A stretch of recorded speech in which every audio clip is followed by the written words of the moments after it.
Hello दोस्तों, कैसे हो आप सब। आई होप कि मेरे सारे दोस्त अच्छे होंगे, खुश होंगे, मस्त होंगे। मैं उमेश कुमार शर्मा आपका स्वागत करता हूं अपने channel pathway nexus of success में। और आज हम क्लास 9th के पॉलिनोमियल फिर से आगे पढ़ने वाले हैं। जो कि हमारी पिछली वीडियो अपलोड हुई थी उसमें हमने 2.4 में क्वेश्चन नंबर 3 तक पूरा कंप्लीट कर लिया था। ठीक है, तो आज का जो टॉपिक होगा हमारा वो 2.4 के क्वेश्चन नंबर 3 से आगे का स्टार्ट होगा। ठीक है, और आज हम क्वेश्चन नंबर 5 से स्टार्ट करने वाले हैं। आप लोग वीडियो के साथ बने रहिएगा। और आज का जो टॉपिक है वो बहुत ही महत्वपूर्ण टॉपिक है, फैक्टराइजेशन ऑफ क्वाड्रेटिक पॉलिनोमियल। ठीक है, अगर ये चीज आपको अच्छे से समझ में आ गया तो ये समझ लीजिए कि आपका अलजेब्रा पे पकड़ बन गया। ठीक है, क्योंकि ये समझ लीजिए कि ये क्वाड्रेटिक पॉलिनोमियल का जो फैक्टराइजेशन है, ये फैक्टराइजेशन अच्छे से समझने का मतलब कि आपको स्पीड में करना है। कहने का मतलब कि इस क्वेश्चन में मैं 5 मिनट में भी सोल्व कर सकता हूं, 10 मिनट में भी सोल्व कर सकता हूं, और अगर मुझे अच्छे से इसका कॉन्सेप्ट क्लियर है तो 1 मिनट से कम में भी सोल्व कर सकता हूं। तो मेरी कोशिश यही रहेगी कि क्वाड्रेटिक पॉलिनोमियल को आप 1 मिनट से भी कम समय में जल्दी से फटाक से करके दिखा दें। इसलिए मैं इसको बहुत ही इजीली तरीके से मैं समझाने वाला हूं, एक एक स्टेप को बड़े ही ध्यान से समझाऊंगा। ठीक है, आप बस वीडियो को स्किप बिल्कुल मत करिएगा जब तक कि हमारा ये टॉपिक पूरी तरीके से कंप्लीट ना हो जाए। आपको वीडियो लगातार देखना है। ठीक है, अच्छे से समझ में आने की गारंटी मेरी। चलिए, तो आज हम क्वाड्रेटिक पॉलिनोमियल का फैक्टराइजेशन स्टार्ट करते हैं, यानी कि द्विघात बहुपद के गुणनखंड। ठीक है, सबसे पहले मैं एक क्वेश्चन ले लेता हूं। चलिए, क्वेश्चन नंबर फर्स्ट है मेरा, ये एनसीईआरटी बुक से ही है। क्वेश्चन नंबर 4 का फर्स्ट, क्वेश्चन नंबर 4 का first, 12x square minus 7x plus 1। ठीक है, 12x square minus 7x plus 1, ये है हमारा क्वेश्चन। अब आपको ये समझना होगा कि ये क्वाड्रेटिक पॉलिनोमियल कैसे हुआ। तो दोस्तों, जैसा कि मैंने आपको पहले ही समझा दिया है कि पॉलिनोमियल को 2 बेसिस पे पहचाना जाता है, एक तो डिग्री बेसिस पे और दूसरा टर्म बेसिस पे। तो ये जो हम पढ़ेंगे ये आज डिग्री बेसिस पे पढ़ेंगे। डिग्री का मतलब क्या, हाईएस्ट पावर। और इस पॉलिनोमियल के अंदर सबसे हाईएस्ट पावर आपको क्या दिखाई दे रहा है, 2। ये 2 दिखाई दे रहा है, मतलब कि इस 2 से, इस स्क्वायर से हमने ये समझ लिया कि ये जो मेरे पास पॉलिनोमियल दिया हुआ है ये क्वाड्रेटिक है। क्यों? क्योंकि क्वाड्रेटिक पॉलिनोमियल की जो डिग्री होती है वो 2 होती है। ठीक है, तो देखिए ये है क्वाड्रेटिक पॉलिनोमियल का क्वेश्चन। अब इसका हम फैक्टराइज करने वाले हैं। कैसे करेंगे अब ध्यान से समझना। ठीक है, सबसे पहले तो इसमें कुछ स्टेप्स आपको याद रखने होंगे। पहला स्टेप देखिए, सबसे पहले मैं बिल्कुल क्लियर तरीके से समझा रहा हूं। ठीक है, तो अगर इस पॉलिनोमियल की बात करें तो कोई भी क्वाड्रेटिक पॉलिनोमियल को x square plus bx plus c इस फॉर्म में लिखा जाता है, इक्वल टू 0। ठीक है, x square plus bx plus c equal to 0 किसी भी क्वाड्रेटिक पॉलिनोमियल को हम इस फॉर्म में लिखते हैं। तो दोस्तों एक बात यहां से मिला के देखिए कि a के जगह पे अगर इसमें कंपेयर करें तो एक्स स्क्वायर तो बराबर है। ठीक है, a के जगह पे क्या है, 12, यानी कि मेरा 12 जो हुआ वो a का मान हो गया। ठीक, अब आते हैं b के जगह पे क्या है, b के जगह पे है 7, मतलब कि b की वैल्यू जो हो गई वो 7 हो गई। यहाँ पे अभी साइन आपको साथ में लेके नहीं चलना है, सिर्फ आपको कांस्टेंट लेके चलना है, यानी कि नंबर लेके चलना है। ठीक है, b की वैल्यू 7 हो गई। और c के जगह पे क्या है 1, तो c की वैल्यू कितनी हो गई 1। ठीक है, यानी कि इस पॉलिनोमियल के अंदर से हमने तीनों इंटीजर्स को अलग अलग कर दिया। a की वैल्यू 12 हो गई, b की वैल्यू 7 और c की वैल्यू 1। अब हम इसका फैक्टराइजेशन सीखेंगे कि इसमें फैक्टराइजेशन में सबसे पहले हमें क्या करना है। तो देखिए इसका सबसे पहला स्टेप ध्यान से समझना है आपको, ये मैं स्टेप 1 की बात कर रहा हूं। ठीक है, स्टेप फर्स्ट क्या है मेरा, स्टेप फर्स्ट ये कहता है कि a और c को मल्टीप्लाई करो, a और c को मल्टीप्लाई करो। तो देखो इस पॉलिनोमियल के अंदर अगर ध्यान दे तो a के जगह पे 12 है और c के जगह पे 1 है, तो हमें क्या करना होगा, a और c को मल्टीप्लाई करना होगा। ठीक है, तो a की जगह पे हमने 12 रख दिया इंटू c के जगह पे हमने 1 रख दिया, तो 12 को 1 से मल्टीप्लाई किया तो ओवरऑल मेरा आंसर क्या आ गया, 12 आ गया। ठीक है, तो इस हिसाब से पहला स्टेप हमारा कंप्लीट हो गया। ठीक है, अब step 2, step two, step two जो है वो एलसीएम का होता है, ठीक है। एलसीएम यानी कि इसे कह सकते हो फैक्टराइज कह सकते हो आप, ठीक है, फैक्टराइज।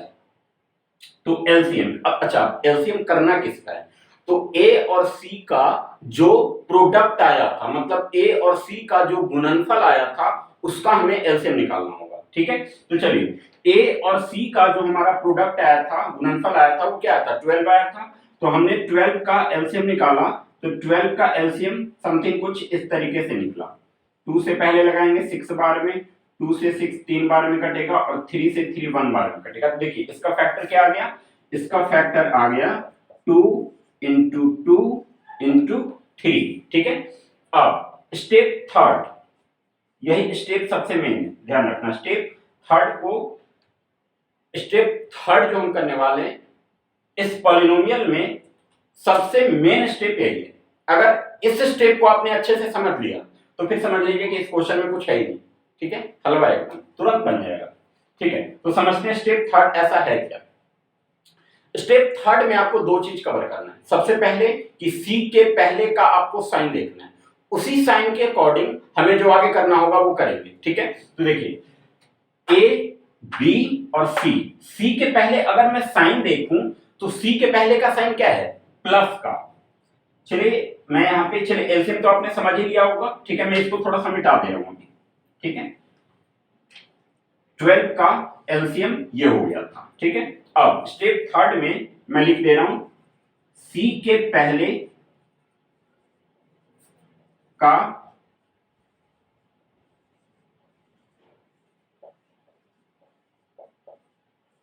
साइन देखो, सी के पहले का साइन, सी के पहले साइन क्या है, प्लस का, ठीक है। मतलब कि अब क्लियरिटी मिल गई। देखिए क्वाड्रेटिक पॉलिनोमियल का जो फैक्टराइजेशन होता है वो फैक्टराइजेशन होता है मिडिल टर्म को स्प्लिट करके। मिडिल टर्म का मतलब क्या, मिडिल यानी कि बीच, तो बीच का टर्म हमारा बी होगा। इस सी के पहले का साइन के अकॉर्डिंग हम इसको स्प्लिट करते हैं। स्प्लिट का मतलब दो पार्ट में तोड़ते हैं, ठीक है। अब वो कैसे तोड़ते हैं वो मैं आपको बता रहा हूं। स्टेप थर्ड में सी के पहले का साइन देखो, सी के पहले का हमने साइन देख लिया कि भाई सी के पहले जो है साइन वो प्लस का है, ठीक है। सी के पहले प्लस का साइन है, मतलब कि जो मेरा फैक्टर आया था ए और सी का जब हमने प्रोडक्ट किया था और उस प्रोडक्ट का जब हमने एलसीएम निकाला था तो उसके एलसीएम का फैक्टर आया था 2 इंटू 2 इंटू 3, ठीक है। और देखिए इसमें 1 को भी इंक्लूड करके चलना होगा क्योंकि हमें कहीं कहीं 1 की भी जरूरत पड़ती है, तो 1 को भी साथ में लेके चलेंगे, ठीक है। तो अब मतलब ये हुआ कि इस साइन के अकॉर्डिंग इसकी हेल्प लेते हुए मुझे कुछ ऐसा करना है कि मैं मल्टीप्लाई करूं तो 12 आ जाए और प्लस करूं तो 7 आ जाए। इसके अंदर से 2 इंटू 2 इंटू 3 इंटू 1, ये चार चीजें हैं। इन चारों में से दो कॉम्बिनेशन ऐसा तुम्हें बनाना है कि मल्टीप्लाई करने पे 12 आना चाहिए और प्लस करने पे ये 7, बीच वाला जो टर्म है 7 आना चाहिए, ठीक है। तो अब देखते हैं 2 इंटू 2 इंटू 3 इंटू 1। चलिए फिलहाल हम यहाँ पे 1 को 3 से मल्टीप्लाई कर देते हैं तो वापस से 3 बन गया, मतलब कि 2 इंटू 2 इंटू 3, ये तीन कैटेगरी के मेरे पास नंबर बचे। देखिए ध्यान से यहाँ पे समझिएगा, 2 इंटू 2 इंटू 3 प्लस करके हमें कितना, प्लस करके हमें 7 लाना है और मल्टीप्लाई करने के बाद 12 होना चाहिए। तो ठीक है, हम इन दोनों पेयर को एक साथ मिला लेते हैं। 2 और 2 को अगर मैं मल्टीप्लाई करूं तो 2 2 जा कितना हो जाता है, 2 2 जा 4 हो जाता है और फिर वापस 3 बच गया। तो 4 और 3 को मैं मल्टीप्लाई करूंगा तो 12 आ जाएगा और 4 और 3 को मैं प्लस करूंगा तो 7 आ जाएगा। आपको समझ में आ गया क्या क्या मैंने बोला? मैंने बोला कि तीसरे स्टेप में आप जैसे ही पहुंचोगे तो सबसे पहले आपको सी का साइन देखना है।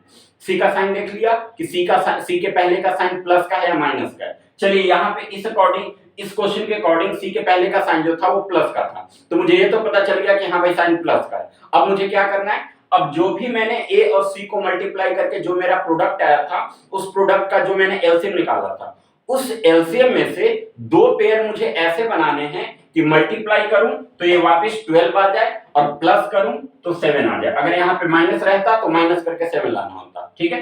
तो मल्टीप्लाई करने पे 12 आना चाहिए, प्लस करने पे 7 आना चाहिए। तो देखिए अब इन्हीं तीनों में से कॉम्बिनेशन बनाना है। तो देखिए 2 को मैंने जब एक साथ मल्टीप्लाई किया तो 2 2 जा 4 हो गया और 3 को मैंने अलग रखा। तो 4 इंटू 3 12 हो गया और 4 प्लस 3 7 हो गया। ठीक है, तो हमें मिडिल टर्म में जो मुझे स्प्लिट करना था उस स्प्लिट का मुझे रास्ता मिल गया कि 4 प्लस 7 होगा, 4 प्लस 3 होगा, क्योंकि 4 प्लस 3 7 होता है, 4 इंटू 3 12 होता है। ठीक है, तो देखिए यही 3 स्टेप था। अब इसी 3 स्टेप को समझ लेने के बाद अब इसको करना हमें स्टार्ट करना है। फिर से दोस्तों मैं एक बार फिर से आपको रिपीट करवा दे रहा हूं कि क्या करना है। इन 3 स्टेप को आपको माइंड में रखना है। जैसे ये 3 स्टेप माइंड में अच्छी तरीके से फिक्स हो जाएंगे, ऐसे क्वेश्चन फटाफट बनना स्टार्ट हो जाएगा। ठीक है, तो चलिए मैं अब फिर से एक बार रिपीट करवाता हूं। सबसे पहला स्टेप ए और सी को मल्टीप्लाई करके जो भी आएगा साइड में लिख दो। ठीक है, हमने 12 लिख दिया, ए का मान 12 और सी का मान 1, 12 को 1 से मल्टीप्लाई किया 12 आ गया, 12 को हमने साइड में रख दिया। स्टेप 2 में जो भी मेरा प्रोडक्शन आया था, जो भी प्रोडक्ट आया था उस प्रोडक्ट का मुझे फैक्टर करना था। तो प्रोडक्ट आया था मेरा 12 और 12 का मैंने फैक्टर किया तो 2 इंटू 2 इंटू 3 इंटू 1, ये 4 प्रोडक्ट को फैक्टर आया। ठीक है, स्टेप सी पे पहुंचते ही सबसे पहले सी के पहले का साइन देखना है। सी के पहले का साइन प्लस का है, मतलब कि जो मेरा फैक्टर आया था उस फैक्टर से दो पेयर ऐसे बनाने हैं कि मल्टीप्लाई करूं तो 12 आ जाए और प्लस करूं तो 7 आ जाए। ठीक है, तो देखिए 2 इंटू 2 इंटू 3 का जब हमने दो पेयर बनाने की कोशिश करी तो 2 2 जा 4 हो गया और बाकी का 3 हो गया, मतलब 4 को 3 से मल्टीप्लाई किया तो 12 आ गया और 4 और 3 को प्लस किया तो 7 आ गया। ठीक है, तो दोस्तों ये हमारा क्वेश्चन, जो पहले क्वेश्चन के रूल्स थे वो रूल्स यही हैं। अब रूल्स हमने समझ लिया, अब हम डायरेक्ट क्वेश्चन को सोल्व करना स्टार्ट करते हैं। तो देखिए आप जो भी मैंने स्टेप लिखा है, आप चाहें तो वीडियो इस स्टेप को राइट डाउन कर सकते हैं अपने कॉपी पे, या फिर वीडियो को पॉज करके चाहें तो स्क्रीनशॉट ले सकते हैं ताकि आपको आगे आसान समझने में आसानी रहे। ठीक है, तो चलिए ये मैं मिटाने वाला हूं, आप स्टेप उतार लेना। ठीक है, अब मैं इसे मिटा के डायरेक्ट क्वेश्चन करवाता हूं।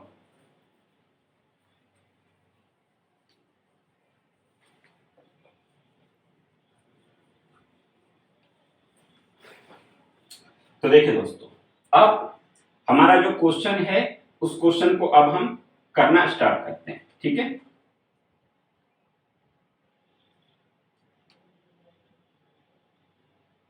चलिए ये था question 12x square minus 7x plus 1। Step चूंकि हमने समझ लिया है, तो पहला स्टेप था मेरा a को c से मल्टीप्लाई करो। a को c से मल्टीप्लाई करने के बाद मेरा आंसर आया 12। 12 का जब मैंने फैक्टर किया तो आंसर आया 2 इंटू 2 इंटू 3, और जब इसका मैंने कॉम्बिनेशन बनाया c के पहले का साइन देखते हुए तो ये बना 2 2 जा 4 इंटू 3। देखो 4 इंटू 3 12 होता है और 4 प्लस 3 7 होता है। ठीक है, तो अब हम लिखना स्टार्ट करते हैं। सबसे पहले जो मेरा फर्स्ट टर्म है उसको सेम वैसे ही लिख दोगे, 12x स्क्वायर, यहाँ पे साइन माइनस का था, माइनस का लगाया, अब आ गया 7 पे। ठीक है, 7 का हमने क्या स्प्लिट किया, 7 को हमने स्प्लिट कर रखा है, तो 7 को स्प्लिट करने के बाद आया था 4 प्लस 3, तो 7 के जगह पे हमने रख दिया 4 प्लस 3 ब्रैकेट बंद, और 7 के साथ x मल्टीप्लाई में था तो यहाँ पे x को मल्टीप्लाई में रखा और प्लस किया 1। ठीक है, तो ये स्टेप बन गया 12x square minus 4 plus 3 into x plus 1। अब आगे चलते हैं, फिर से वापस 12x स्क्वायर माइनस, अब इस ब्रैकेट को हमें ओपन करना होगा। जैसे ही ये ब्रैकेट ओपन होगा तो 4 जो है 4, अब देखिए x जो है इन दोनों के साथ मल्टीप्लाई में है तो x को मुझे दोनों के साथ मल्टीप्लाई करना होगा, तो इधर साइन और इधर x, इन दोनों का ध्यान रखना है। जब ब्रैकेट ओपन होगा तो इस साइन के अकॉर्डिंग इनके साइन चेंज होंगे और इन x को दोनों के साथ मल्टीप्लाई किया जाएगा। ठीक है, तो ब्रैकेट के अंदर अगर देखें तो 4 के पहले मुझे यहाँ पे कोई साइन दिखाई नहीं दे रहा, इसका मतलब ये हुआ कि 4 जो है वो प्लस का है। ठीक है, और जैसे ही ब्रैकेट खुलेगा तो माइनस इंटू प्लस माइनस हो जाएगा, यानी कि 4 हो गया माइनस का, और बाकी x को 4 से मल्टीप्लाई किया तो ये हो गया 4x, मतलब 12x स्क्वायर माइनस 4x। अब आते हैं इस पे आने से पहले इसके पहले का साइन देखेंगे, ये प्लस का ये माइनस का, माइनस इंटू प्लस, यहाँ पे हो गया साइन माइनस का, और 3 को x से मल्टीप्लाई किया 3x, और फिर प्लस 1 इक्वल टू 0। ठीक है, किसी भी पॉलिनोमियल के साथ में 0 चलते रहता है। ठीक है, तो देखिए 4x माइनस का 3x माइनस का, जब दोनों नंबर माइनस में रहते हैं तो करते तो हम प्लस हैं बट साइन रखते हैं माइनस का, तो 4 और 3 7, साइन रहेगा माइनस का और इनटू x, यानी कि 4x plus 3x equal to 7x। ठीक है, वापस वहां पहुंच गए। तो देखिए अब इसके ये स्टेप बन गए, मतलब कि जो 3 टर्म में पॉलिनोमियल था अब वो 4 टर्म में बन चुका है। अब हमें क्या करना है, स्टार्टिंग के 2 टर्म को एक साथ कर लेना है और लास्ट के 2 टर्म को एक साथ कर लेना है, ठीक है। तो अब एक साथ करने के बाद इसमें हम करेंगे क्या, ओवरऑल मतलब इसमें कैलकुलेशन क्या करना है, बस मैं भी आपको समझा रहा हूं।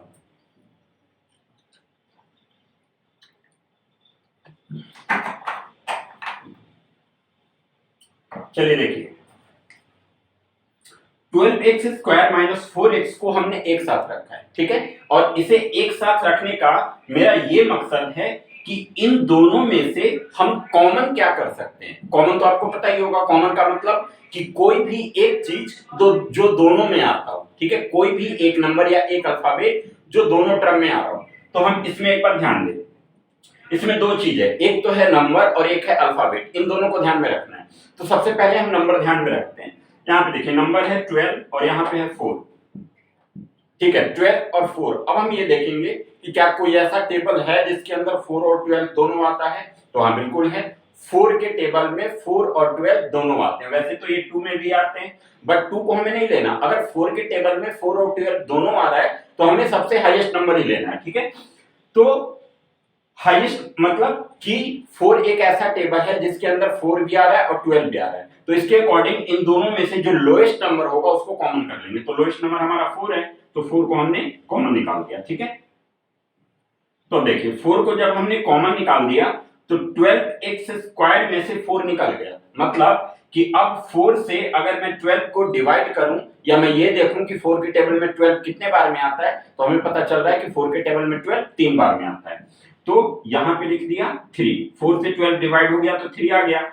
और एक मिनट अभी हमने तो अभी खाली नंबर को कॉमन किया था, खाली 4 को कॉमन किया था, ठीक है। अब एक बार अल्फाबेट को देखेंगे। अल्फाबेट में यहाँ पे x स्क्वायर है और यहाँ पे खाली x है। तो देखिए x तो दोनों जगह है, यहाँ पे x 2 बार है और यहाँ पे x 1 बार है। तो हमें लोएस्ट नंबर को कॉमन करना होता है, तो एक बार वाले को कॉमन कर लेंगे। तो एक x यहाँ से हमने कॉमन निकाल दिया, तो 12x स्क्वायर में से 4x निकल गया, तो अब बचा गया। तो 4 के टेबल में 12 3 बार में आता है, यहाँ पे लिख दिया 3।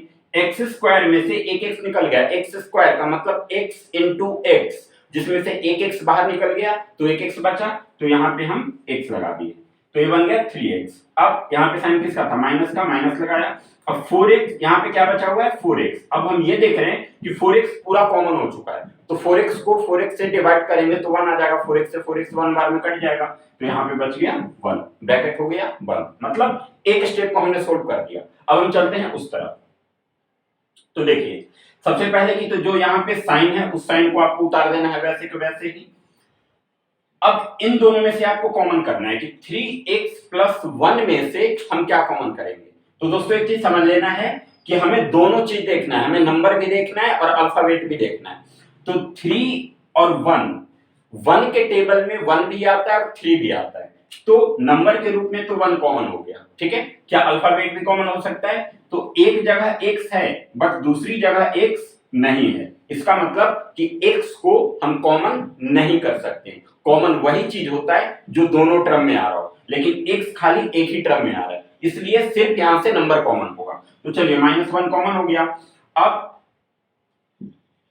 1 से 3 को डिवाइड करेंगे 3 आएगा और बाकी का लिख देंगे x, तो ये हो गया 3x। और यहाँ पे साइन किसका, जब देखो जब इस नंबर को करोगे तो इसके पहले साइन और इसके पहले साइन इन दोनों को तुम्हें मल्टीप्लाई करना होगा, ठीक है।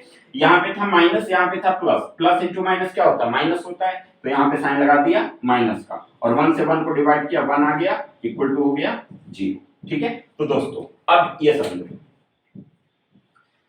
3x माइनस 1 और इस ब्रैकेट के अंदर भी आ गया 3x माइनस 1। क्वाड्रेटिक पॉलिनोमियल सही होने की यह पहचान है कि जो लास्ट के 2 ब्रैकेट आएंगे इन दोनों ब्रैकेट के अंदर नंबर, अल्फाबेट और साइन ये तीनों सेम रहेगा। जैसे देखिए 3x माइनस 1, 3x माइनस 1, ये दोनों जगह same sign, same number, same alphabet आ गया। इसका मतलब यह है कि हमने जो क्वाड्रेटिक इक्वेशन का, क्वाड्रेटिक पॉलिनोमियल का जो फैक्टराइजेशन किया है वो बिल्कुल सही किया है, ठीक है। जैसे ही इस ब्रैकेट के अंदर दोनों सेम चीज आ जाए तो आप समझ लो कि आपका आंसर बिल्कुल करेक्ट है। बस आपको जबरदस्ती सेम चीज नहीं लाना है, हम कॉन्सेप्ट के अकॉर्डिंग ही सेम चीज लाएंगे। नहीं तो ऐसा हुआ कि 3x माइनस 1 यहाँ पे आ गया तो हम इसमें जबरदस्ती करके 3x माइनस 1 ला दिए, तो ऐसे आंसर सही नहीं होगा। आप अपनी तसल्ली के लिए तो इसे सही बना दोगे, बट आपको यहाँ पे नंबर नहीं मिलेगा, नंबर आपके काट लिए जाएंगे। ठीक है, तो देखिए अब जब ब्रैकेट के अंदर दोनों सेम चीज आ जाए तो आगे क्या होगा, तो आगे ये होगा कि जो ब्रैकेट के अंदर दोनों जगह सेम चीज है उसको बस एक बार लिख देना है, यानी कि 3x - 1 को हम सिर्फ एक बार लिख देंगे। हमने लिख दिया। अब 4x और -1, यहां ये दो चीज ब्रैकेट के बाहर जा रहा है, 4x और -1 इनको एक साथ कर दो, एक साथ करके इन्हें एक ब्रैकेट में डाल दो, यानी कि 4x और यहां से आ गया -1। तो दोस्तों ये रहा क्वाड्रेटिक पॉलिनोमियल के फैक्टराइजेशन। चूंकि क्वाड्रेटिक पॉलिनोमियल में डिग्री 2 चल रहा था तो इसलिए इसके दो फैक्टराइजेशन निकलेंगे, दो फैक्टर निकलेंगे, 4x - 1 और 3x - 1। तो ये था हमारा क्वाड्रेटिक पॉलिनोमियल का फैक्टराइजेशन। ये एक क्वेश्चन तो मैंने डिटेल में समझा दिया, ठीक है, आपको सारे स्टेप अलग अलग करके दिखा दिया, इसके बाद क्वेश्चन करके भी दिखा दिया। अभी इसमें से एक दो क्वेश्चन हम और समझेंगे, उसके बाद ये पूरी तरीके से कंप्लीट हो जाएगा। ठीक है, तो चलिए ये क्वेश्चन तो आपको अच्छे से समझ में आ गया है, बट अब आगे जो है वो आपकी जो समझ है वो और पक्की हो जाएगी। जब एक दो क्वेश्चन हम और करेंगे ना यहाँ पे, तो आप और अच्छे से समझ जाएंगे और ये हमेशा के लिए क्वाड्रेटिक पॉलिनोमियल आपके माइंड में चला जाएगा। ठीक है, तो चलिए ये क्वेश्चन हमारा कंप्लीट हो गया। अब इसको मिटा के मैं नेक्स्ट क्वेश्चन करने वाला हूं।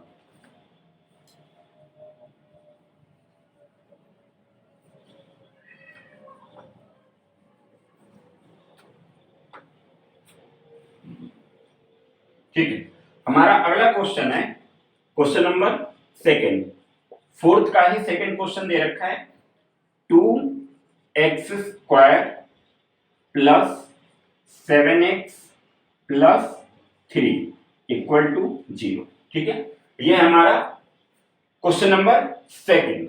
अब हम इसका वापस फैक्टराइज करने वाले हैं। तो देखिए बहुत सारी चीज हमने पहले क्वेश्चन से समझ लिया था, ठीक है, वो सारे स्टेप को अपने माइंड में रखना है। अब इस क्वेश्चन को हम जल्दी से करके देखते हैं। ठीक है, फिर भी मैं इसको काफी हद तक अच्छे से समझा के करूंगा और इससे अगला क्वेश्चन जो करूंगा वो जल्दी से करके दिखाऊंगा ताकि आपको भी अंदाजा हो जाए कि इस क्वेश्चन को कितना जल्दी हम कर सकते हैं। ठीक है, तो देखिए ये क्वेश्चन आ गया। अब सबसे पहले हमें क्या करना है कि ए, बी और सी इन तीनों की वैल्यू अलग अलग कर लेनी है। तो गिवन a = 2, b = 7 और c = 3। ठीक, पहला स्टेप a को c से मल्टीप्लाई करो, पहला स्टेप a को c से मल्टीप्लाई करो। a मेरा कितना था 2 और c मेरा कितना था 3, मतलब इसका मल्टीप्लिकेशन कितना आ गया 6। तो देखिए प्रोडक्ट हमारा 6 आ गया। दूसरा स्टेप, जो प्रोडक्ट आया है उस प्रोडक्ट का फैक्टर निकालो। तो 6 का फैक्टर ज्यादा से ज्यादा क्या संभव हो सकता है? देखिए 2 के टेबल में 6 आता है और 3 के टेबल में 6 आता है और एक 6 के टेबल में 6 आता है। तो चलिए इसका एलसीएम निकाल लेते हैं। अगर हम एलसीएम निकालें तो 2 के टेबल में 6 3 बार में और 3 के टेबल में 3 1 बार में, मतलब कि इसका 6 का फैक्टर निकल गया 2 × 3 × 1 को भी साथ में ले लेते हैं। ठीक है, अब दो स्टेप कंप्लीट। पहला स्टेप ए को सी से मल्टीप्लाई किया, दूसरा स्टेप मल्टीप्लाई करने के बाद जो नंबर आया था उसका फैक्टर कर दिया।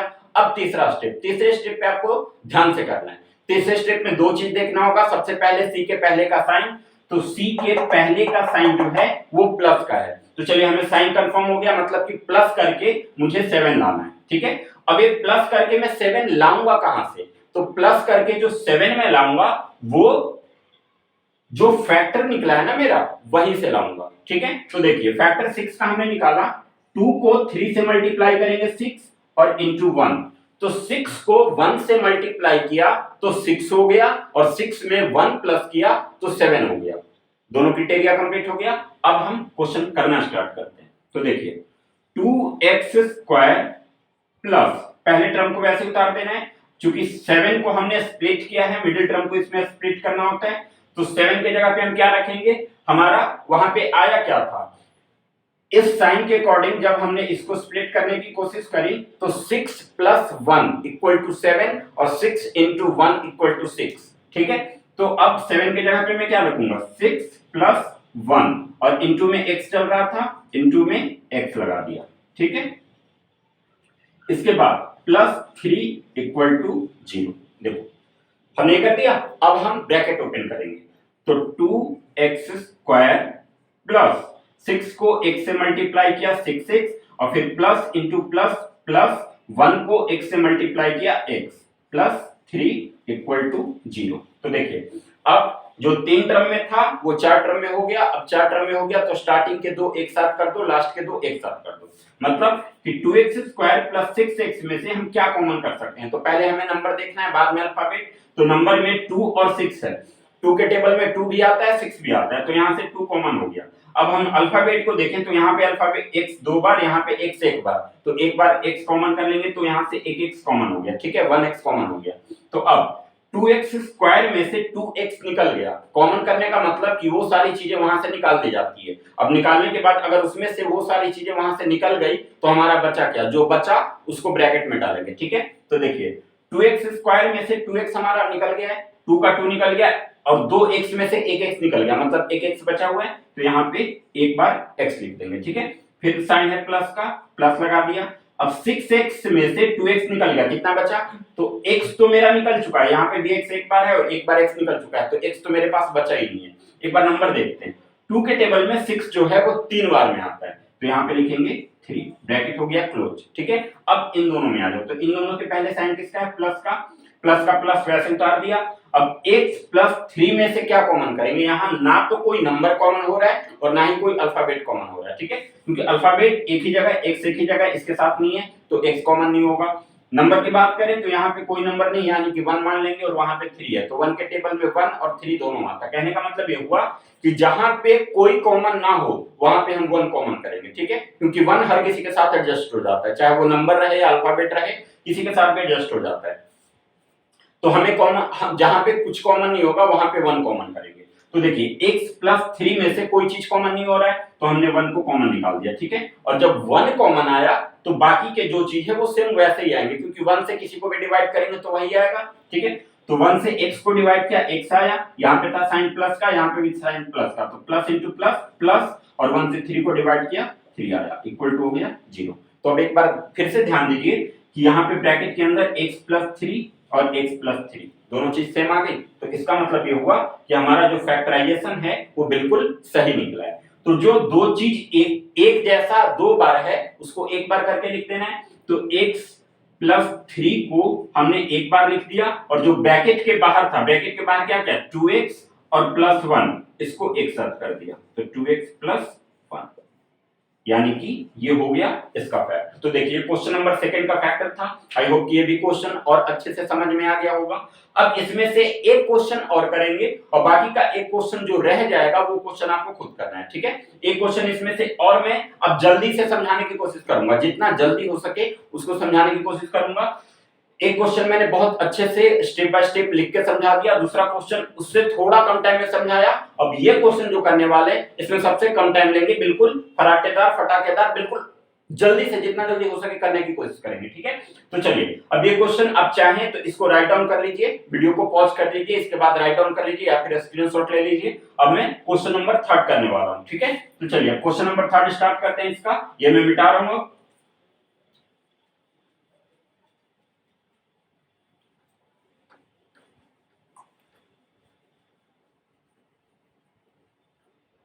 क्वेश्चन नंबर 3, क्वेश्चन नंबर 3 दोस्तों आपको स्वयं करना है। आप क्वेश्चन नंबर 3 जो है ना आप करोगे, मैं क्वेश्चन नंबर 4 बता दे रहा हूं क्योंकि इसमें थोड़ा सा मुझे कुछ चेंजिंग दिख रही है। 3x² माइनस x माइनस 4, ठीक है, ये हमारा क्वेश्चन, ठीक है। तो अब इसको जल्दी से करना है। जल्दी से का मतलब कि सारे स्टेप माइंड में चले गए और फटाफट हम स्टेप याद करेंगे, उसको जल्दी जल्दी करने की कोशिश करेंगे। सबसे पहले ये समझ लीजिए कि a की वैल्यू 3 है, अच्छा b की वैल्यू क्या है, b की वैल्यू हम क्या लिखेंगे, यही इसीलिए मैं ये क्वेश्चन समझा रहा हूं ताकि यहाँ पे ये जो डाउट है ये भी आपका क्लियर हो जाए, ठीक है।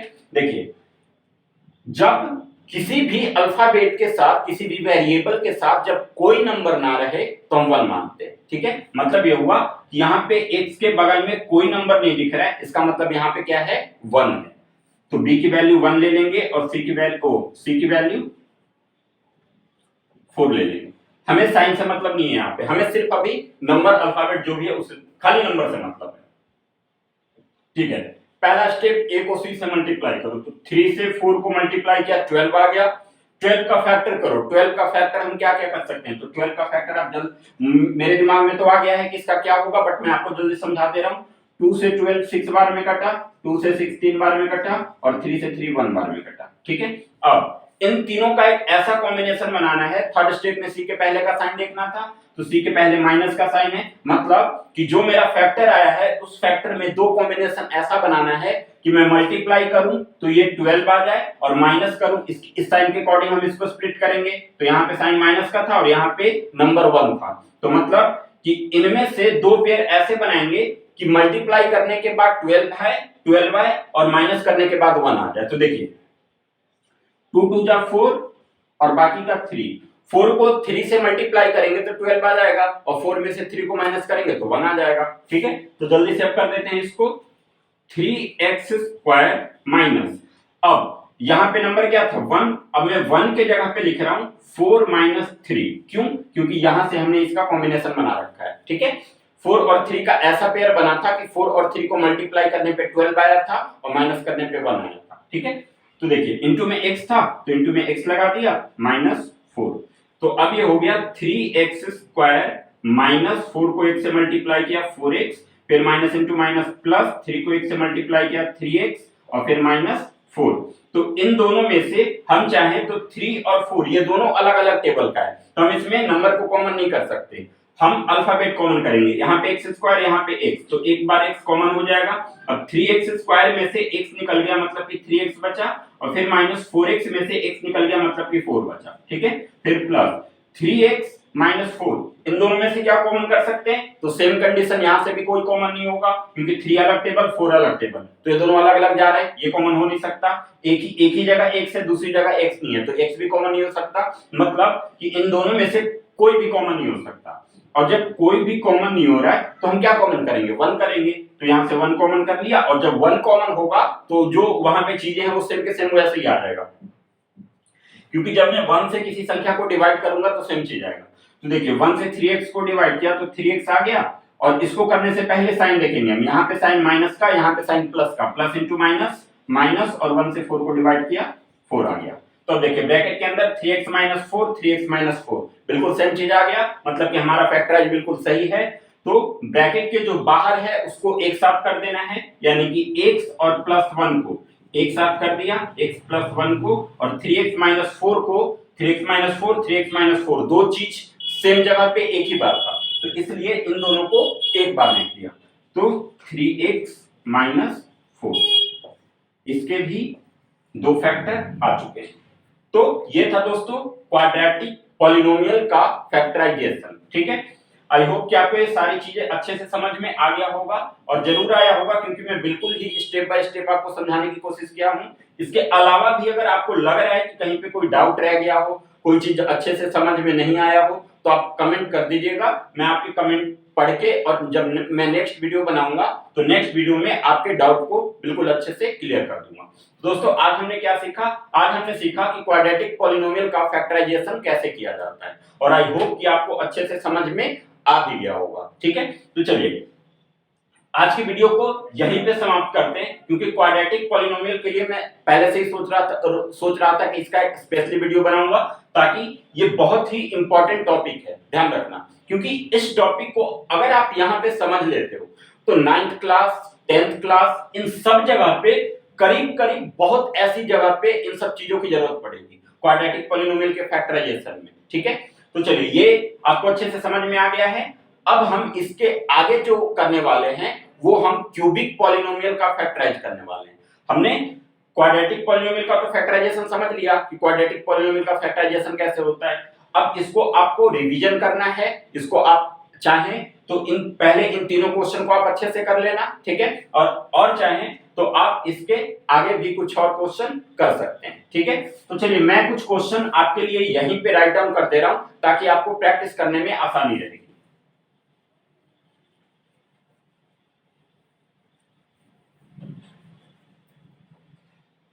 तो टॉपिक हमारा सेम यही रहेगा, क्वाड्रेटिक पॉलिनोमियल का फैक्टराइज करना है। अब इसमें क्वेश्चन नंबर फर्स्ट, ये मैं अपने तरफ से आपको दे रहा हूं, ठीक है।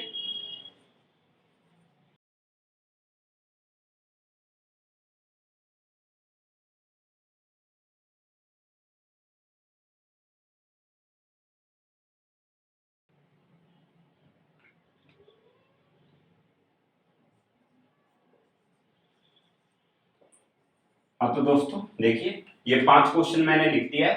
पहले आप वीडियो से सारे क्वेश्चन को अच्छे से समझ लेना, उसके बाद एक क्वेश्चन एनसीईआरटी का मैं छुड़वा दिया हूँ, क्वेश्चन नंबर 3।